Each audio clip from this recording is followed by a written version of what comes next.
Minecraft ထဲမှာအကောင်းဆုံး mod လို့ပြောလိုက်ရင်ကျွန်တော်ကတော့ Battle on Barrel ကိုပဲပြီးမြင်မိတယ်ဆိုတော့ Battle on Barrel mod ကဘာကြီးလဲကျွန်တော်လည်းသိချင်မသိပါဘူးကဲသိချင်တယ်ဆိုရင်ဗီဒီယိုလေးကိုကြည့်လိုက်ကြရအောင်ဒါနဲ့ကျွန်တော်ရိုးရိုးဆော့မှာမဟုတ်ပါဘူး Survival only ဆော့မှာပါ Difficulty ကိုကျွန်တော် hack ထားလိုက်ပါတယ်ပြီးတော့စားရတယ်ပြီးတော့ Minecraft ရဲ့ထုံးစံအတိုင်းတစ်ဖက်ခုတ်လိုက်ပါတယ်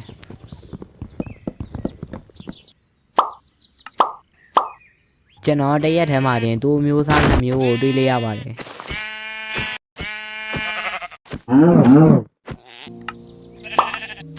ပြီးတော့ဗတောင်းမှာပါတဲ့အိမ်တစ်လုံးကိုလည်းတွေးခဲ့ပါတယ်အိမ်ထဲမှာတော့ villager ရဲ့ chest တွေရလွယ်တော့ကောင်းတဲ့ပစ္စည်းကောင်းမရှိပါဘူး chest ထဲမှာတော့ဓာတ်တစ်ချောင်းကိုတွေးခဲ့ပါတယ်ဒီလိုနဲ့အသားလေးกินလိုက်ပါတယ်ကျွန်တော်က Minecraft ထဲမှာအိမ်ကောင်းမဆောက်တတ်တော့ဒီအိမ်မှာနေမယ်လို့ဆုံးဖြတ်လိုက်ပါတယ်ကြက်တူရေးတကောင်တွေးလို့မွေးမယ်လို့ဆုံးဖြတ်လိုက်ပါတယ်ဒီလိုနဲ့ကျွန်တော်တစ်ပင်လေးလိုက်ခုတ်ပါတယ်ဘာလို့ဖို့လဲဆိုတော့ဘာမှလုပ်เสียမရှိလို့ခုတ်တာပါပြီးတော့ငါမှကြောက်တုံးနေမရှိဘူးဆိုပြီးတော့တတိယဝါတို့ကြောက်တုံးနေလိုက်တူပါတယ်ကျွန်တော် stone tool တွေလုပ်လိုက်ပါတယ်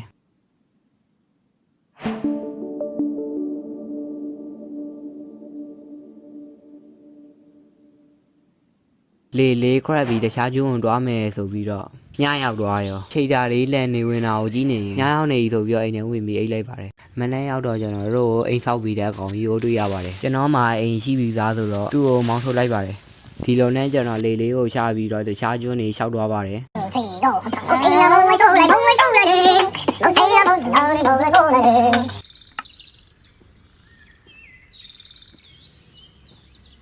ဒီလိုနဲ့ကျွန်တော်တောထဲမှာအိမ်တဲ့အိမ်ကိုတွေးလိုက်တယ်ဒါမဲ့ကျွန်တော်အိမ်ကိုကြည့်ရတာမှန်အိမ်တော့မဟုတ်ဘူးဗျတစ်သားရဲ့ကြောက်တုံးရဲ့ပေါင်းဆောက်ထားတာ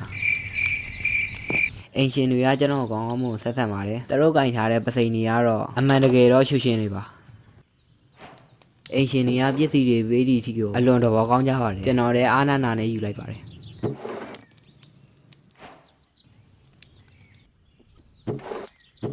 ကျွန်တော်ကိုယ်တိုင်စောက်ထားတဲ့အိမ်ကိုပြန်ပါတယ်အိမ်ကိုပြန်ရတာအရန်ဝေးတော့နိုင်ခွဲတောင်ကြာသွားပါတယ်ထားပါဘယ်ရောက်သွားပြီလဲအိမ်ပြန်ရောက်တော့ကျွန်တော်ရဲ့ပစ္စည်းတွေအကုန်လုံးကို chat ထဲထည့်လိုက်ပါတယ်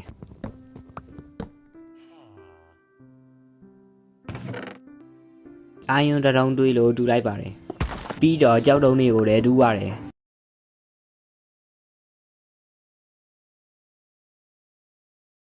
ညရောက်သွားလို့အိတ်လိုက်ပါတယ်မနေ့ရောက်တော့နေလောင်ပြီးဗန်ဗိုင်ယာမဟုတ်တဲ့ဇွန်ဘီတွေကိုတတ်ပါတယ်ဇွန်ဘီတွေကိုတတ်လိုက်တာပစ္စည်းတွေရှုပ်သွားတဲ့အတွက်ပြန်ထည့်ရပါတယ်အိမ်នេះမှာကျွန်တော်ဘာမှထွေထူးထူးမလုပ်ခဲ့ပါဘူး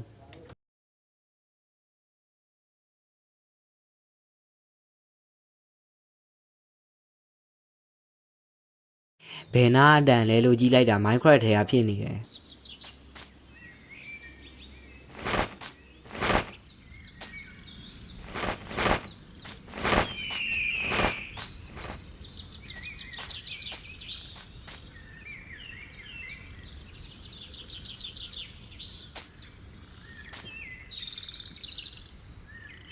အမှပဲညာရောက်တော့မှမလို့မြင်မြအိမ်ပြန်ပါတယ်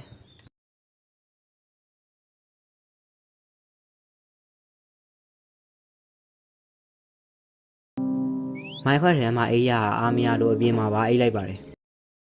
ပြန်တော့ကျွန်တော်ရှိတ်တာကိုဖြုတ်လိုက်ပါတယ်နောက်ပိုင်းကျရင်သုံးဝင်လာမယ်ဆိုပြီးတော့ရှူအခင်းလေးတွေကိုစိုက်လိုက်ပါဇွန်ဘီတကောင်ကိုတက်လိုက်တာအာမတစ်ခုရလို့3ခါမစင်စားတော့ပဲတန်းဝင်လိုက်ပါတယ်နောက်ပြီးတော့ကျွန်တော် trader တကောင်နဲ့လည်းတွေးခဲ့ပါတယ်ကျွန်တော် trader ကိုကျိုးဆွဲလို့ခေါ်လို့ရရထင်တာအမှန်တကယ်တော့မရဘူးဒီလိုနဲ့ကျွန်တော် trader ကို creeper ပေါက်ထားတဲ့ကျွန်းထဲမှာထည့်ထားခဲ့ပါတယ်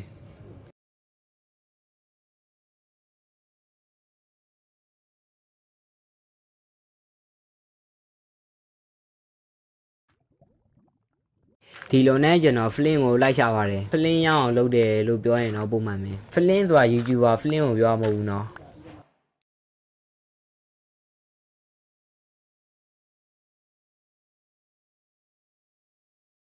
အမှပဲခရီးပါကျွန်တော်ကိုပြောခဲ့တယ်မင်းအိမ်ကနည်းနည်းပြက်စီးနေလို့ငါကူဆောက်ပေးရမလားလို့ပြောခဲ့ပါတယ်ကျွန်တော်လည်းရတယ်ဆိုပြီးတော့တားလိုက်ပါတယ်အမှပဲကျွန်တော်ရဲ့ကြက်တူရွေးလေးကတေသွားရောကြက်တူရွေးလေးတေသွားပဲဘာဖြစ်လဲမင်းတို့မဖြစ်လဲငါဖြစ်တယ် ပြီးတော့ villager ကိုအလုပ်ခိုင်းပါတယ်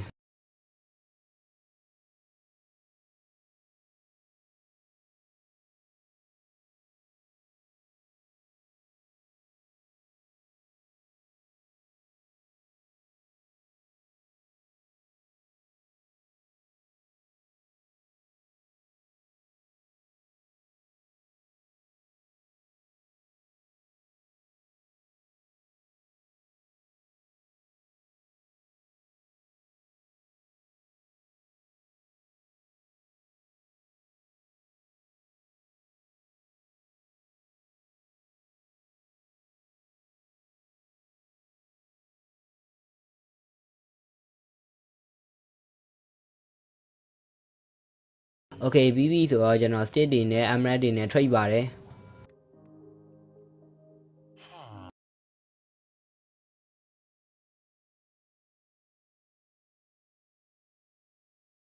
emerald တွေအများကြီးရပြီဆိုတော့ trader နဲ့ trade မယ်ဆိုမှ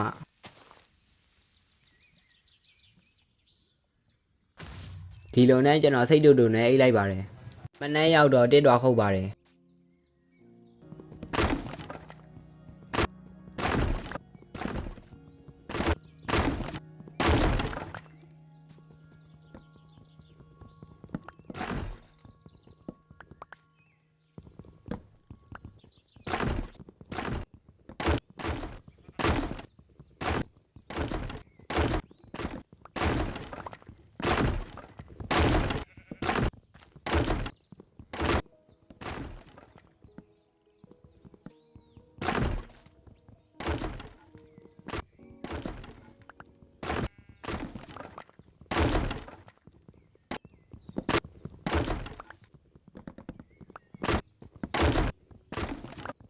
တစ်သားလဲလောက်ပြီဆိုတော့အိမ်ပြန်ပါတယ်မလောက်လို့လည်းမရတော့ဘူးတတော်လုံးပြောင်းသွားပြီဒုတ်ချောင်းတွေနဲ့ villager တွေကို trade ပါတယ်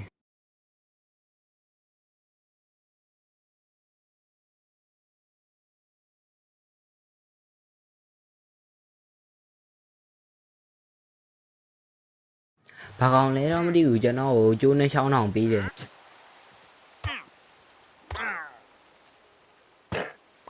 ကျွန်တော်အိမ်အောင်မှာဘာတွေလည်းမသိဘူးအဲ့ဒါတွေကိုတူးလိုက်ပါတယ်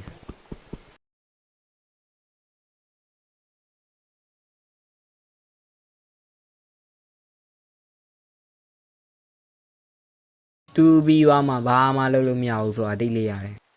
โอเคဗီဒီယိုလေးကိုသုံးတီးကြည့်ပြီးကြတဲ့အတွက်အားလုံးကိုအထူးကျေးဇူးတင်ပါတယ်ဝေးခဏလေးမိုးရွာနေအထဲဝင်လာအောင်မယ်နောက်ထပ်ကျွန်တော်အကောင်းဆုံးဗီဒီယိုနဲ့ပြန်လာခဲ့ပါမယ်ဒီမော့ကိုကျွန်တော် Telegram Channel မှာပေးထားပါမယ် Telegram Channel link ကိုတော့ကျွန်တော်ရဲ့ဒီဗီဒီယို comment မှာချပေးထားပါမယ်ကဲဆိုတော့နောက်တဲ့ဗီဒီယိုမှာပြန်တွေ့ကြမယ်